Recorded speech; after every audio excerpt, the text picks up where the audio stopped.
Et donc, le colérique va être le mec qui fonce. Le sanguin, il va rêver mais il ne va pas y aller. Ouais? Donc, premièrement, c'est une question de tempérament.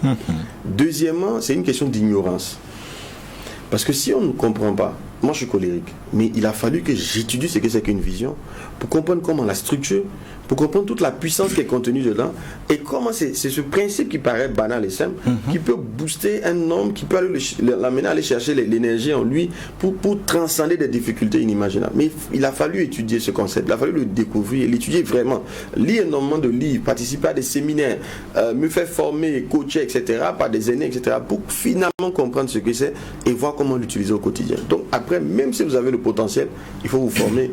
Et c'est là où tout le monde finalement Dieu est juste en fait. Parce que tu peux ne pas l'avoir de manière innée, mais tu peux travailler. Tu peux travailler à devenir visionnaire. Exactement.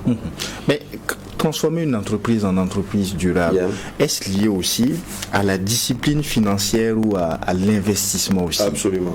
Un entrepreneur qui démarre, en tout cas quelqu'un qui démarre une entreprise, pour moi, pendant au moins 5 ans, il doit être extrêmement rigoureux financièrement. Extrêmement rigoureux. Il doit dépenser le moins possible. Il doit avoir le prix le plus bas, c'est-à-dire au moment où il achète, il doit acheter au prix le plus bas possible sur le marché. Et il doit au mieux faire des marges. Et les marges qu'il fait, c'est pas pour les dépenser, c'est pas pour s'acheter une nouvelle voiture, c'est pas pour s'acheter un portable de valeur. Non, ce qu'il fait comme marge, c'est soit pour les économiser ou les réinvestir dans le business. Parce que pour que le business croisse, c'est comme un bébé, il faut le nourrir. Tu le nourris comment? À un moment donné, il faut recruter du personnel. Tu as commencé seul.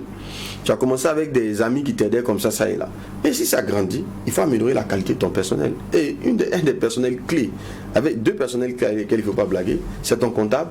Parce que c'est lui qui va te permettre d'avoir la structure financière qu'il faut, de savoir où va ton argent. Il faut avoir une structure et il faut quelqu'un qui est payé pour faire ça.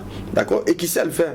Ne va pas juste prendre la petite soeur qui ne fait rien, qui ne s'y connaît pas et qui va juste venir t'obéir à toi-même qui ne sait même pas comment ça marche. Donc il faut oser réinvestir dans ton business. Il faut investir dans le marketing. Il faut avoir quelqu'un qui est là aussi, qui est sur le terrain, qui prospecte, etc., qui ramène du volume d'affaires. Il faut réinvestir dans les infrastructures, dans les moyens roulants. Il faut réinvestir.